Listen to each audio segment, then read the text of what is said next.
I grew up in a beautiful region of New York State called the Hudson Valley. I live about 30 minutes east of the Hudson River. The Hudson River connects New York City to Albany, New York's capital, about 150 miles north. The river's named for the explorer Henry Hudson, who discovered it in 1609 while exploring the region for the Dutch in his ship, the Half Moon. During the Revolutionary War, the colonial army put a massive chain across the Hudson, letting the British know that they wouldn't be permitted to travel any further north. When Benedict Arnold betrayed the Americans, he made his escape to the British down the Hudson. The infamous duel between Aaron Burr and Alexander Hamilton took place on the western shores of the Hudson River. About 50 miles north of New York City, high in the western hills of the Hudson, is the United States Military Academy, better known to most people as West Point.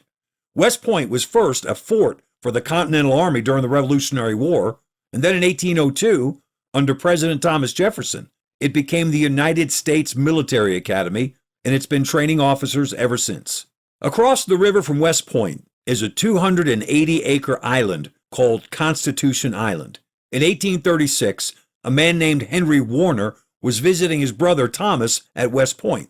He noticed the island across the river with the white cottage on it, and he liked the island so much that he bought it. A year later, Henry Warner moved his sister and his two daughters, Susan and Anna, to live in that cottage on Constitution Island.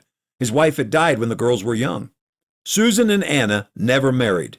They just continued to live together in that white cottage on Constitution Island. Susan lived to be 65, and Anna lived to be 87. Both Susan and Anna were Christians, and they were both authors. Susan's first book, The Wide, Wide World, sold over 1 million copies, and it's considered to be America's first bestseller. On Sundays, Susan and Anna Warner taught Sunday school to any West Point cadets who wanted to travel to the island. Cadets would make their way down the hill from the academy, get in boats, and row across the river. They'd enter the cottage, and these two sisters would teach them the Bible. Susan and Anna Warner did this for 40 years. These sisters had a powerful influence for Christ on a multitude of cadets. In the late 1850s, Susan Warner was writing a novel that would be titled Say and Seal. As a key part of the plot, Susan needed a comforting poem, so she asked her sister Anna, who was the poet, if she'd be willing to write one. Anna agreed to write the poem for Say and Seal. And here are the words. Jesus loves me. This I know, for the Bible tells me so. Little ones to him belong. They are weak, but he is strong. Jesus loves me still, though I'm very weak and ill. From his shining throne on high comes to watch me where I lie. Jesus loves me, he will stay close beside me all the way. Then his little child will take up to heaven for his dear sake. Not long after the book was published, a Christian musician named William Bradbury was made aware of the poem.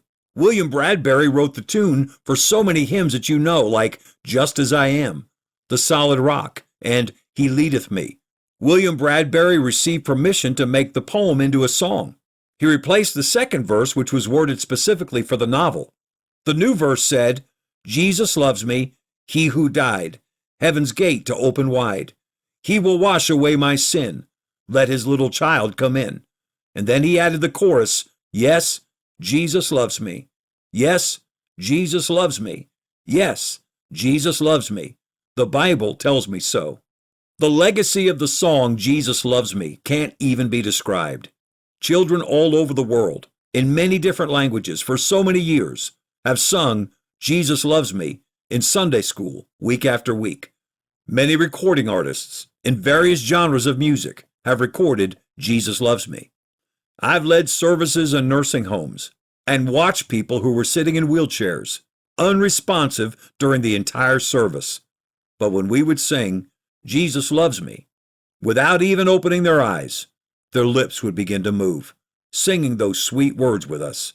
A tear would trickle down their face, as Jesus Loves Me brought back precious memories of their childhood. Susan Warner went to heaven in 1886. Anna went to heaven in 1915. They're both buried in the West Point Cemetery, which overlooks the Hudson River and Constitution Island. I've taken many guided tours of West Point. Often the tour guide will point out the white cottage on the island across the river. and tell the story of the Warner sisters, of their Sunday school class, and of Jesus Loves Me. There's a historical marker in the town of Cold Spring, New York, just north of Constitution Island, in a park next to a commuter parking lot near the train that takes thousands of people to and from New York City from upstate New York every day. The marker reads, "View to Constitution Island," preserved by authors Susan Warner and Anna Warner, who wrote the hymn, Jesus Loves Me. Two sisters who lost their mom at an early age and never married, but used their skills and their resources to influence many hundreds of United States military officers and generations of children for Jesus Christ. Christian, God has marvelous things prepared for you. Stay the course.